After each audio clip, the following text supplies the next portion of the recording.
Hoje vamos desacelerar e olhar para o passado de 4 palavras que usamos o tempo todo. Acontece que férias, rival, pessoa e delírio têm origens tão inusitadas que elas vão transformar a maneira como você pensa sobre a sua própria rotina. Você sabia que férias no começo era um conceito religioso? E que a palavra rival nasceu não em um campo de batalha, mas à beira de um riacho? Pois é. Todas as palavras que vamos desvendar hoje têm um passado totalmente diferente do que você imagina. Fique aqui, porque a história começa agora. Começando com a palavra férias, que remete do repouso sagrado à praia. Quando pensamos em férias hoje, a imagem que nos vem à cabeça é de areia, sol, viagem, talvez um tempo de ócio merecido. Férias é sinônimo de pausa, e principalmente de liberdade. Mas se voltarmos no tempo até o latim, encontramos a palavra feriae. E aqui está o primeiro plot twist. As feriae não eram apenas dias de descanso, eram dias sagrados. Na Roma antiga, as feriae eram essencialmente dias dedicados aos deuses, festivais religiosos ou tempos de celebração ritualística.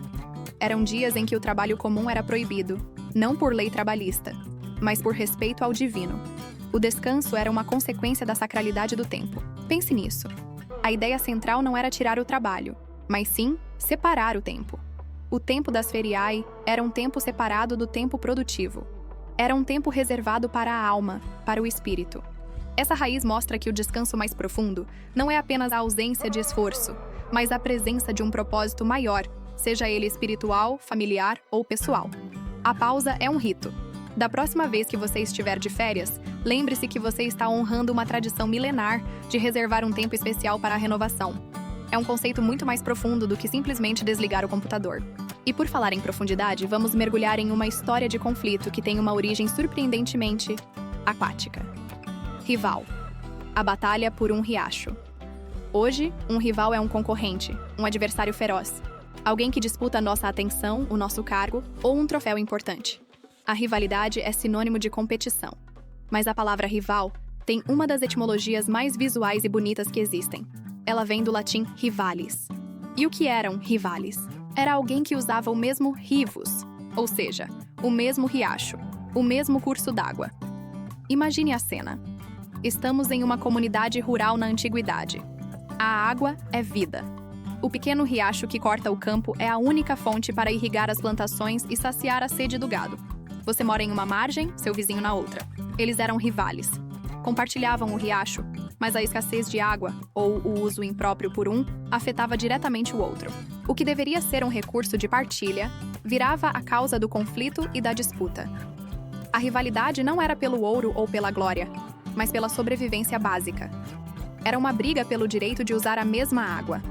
A palavra rival nos lembra que as grandes competições humanas, na sua essência, muitas vezes nascem da necessidade de dividir recursos escassos.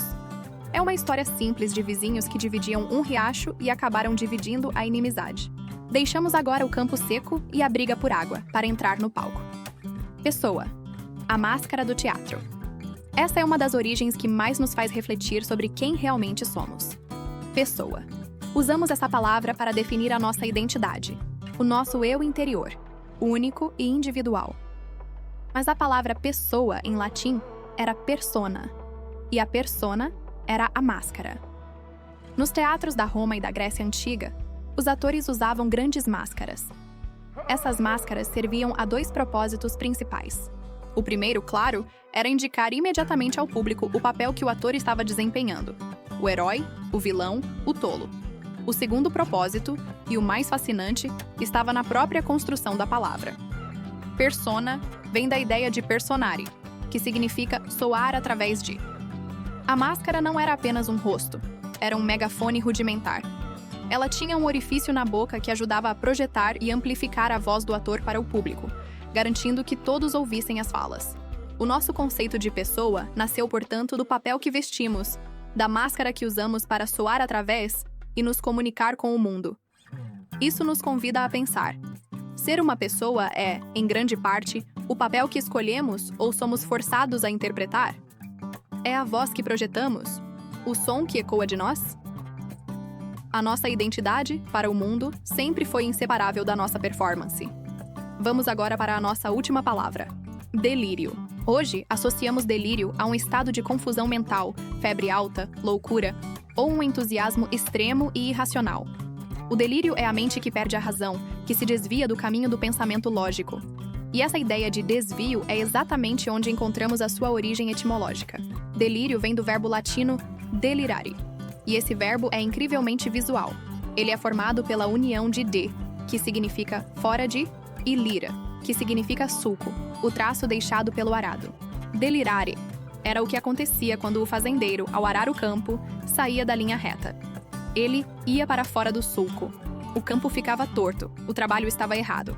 O delírio, no sentido original, não tinha nada a ver com psicopatologia, mas sim com a agricultura e o trabalho bem feito. Era simplesmente se desviar do caminho reto. Essa origem nos ensina que a razão, a lucidez, é vista historicamente como manter o foco, o prumo. Perder a razão, ou entrar em delírio, é sair da linha esperada, quebrar o padrão. É uma imagem linda e simples para descrever um conceito complexo. A mente que se perde é o fazendeiro que não consegue mais seguir o sulco. Que viagem, não é mesmo? Vimos que férias era tempo reservado ao sagrado. Descobrimos que a rivalidade nasceu de uma briga por água em um riacho. Aprendemos que a nossa pessoa é, em sua essência, a máscara do ator que projeta a voz. E que o delírio é a simples e visual imagem de um fazendeiro que perde a linha reta ao arar.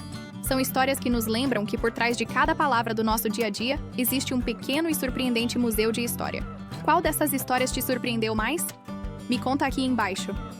Se este vídeo te fez sorrir, não esqueça de deixar seu like, se inscrever no canal para mais conteúdos que alimentam a curiosidade e compartilhar essa descoberta com aquele seu amigo curioso. Até o próximo momento de descoberta e fique curioso!